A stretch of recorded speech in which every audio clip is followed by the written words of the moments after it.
Mr. Patel, while we're talking about your awards, let's talk about the cowards in uniform comment for a moment, can we? Please. Would you like to tell us what that was? Put it in context to help the committee understand what that was about. I think it's important. Thank you, Senator.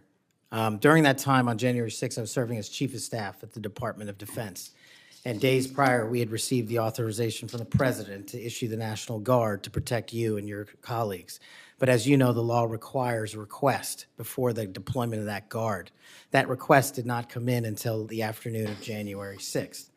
Once that request came in, this, unfortunately, as has been confirmed by his own testimony, I believe, the Secretary of the Army, Ryan McCarthy, failed to immediately deploy the National Guard and instead took a break to speak to media and make personal phone calls. That endangered the safety of you and your colleagues. And if you look at the Biden Inspector General report, we at the Department of Defense authorized the fastest cold start of the National Guard since World War II and the largest occupation since the American Civil War. And the Biden Justice Department said that we, including myself as Chief of Staff, when it came to the deployment and employment of the National Guard, acted swiftly and without undue delay. So that's what you were talking about.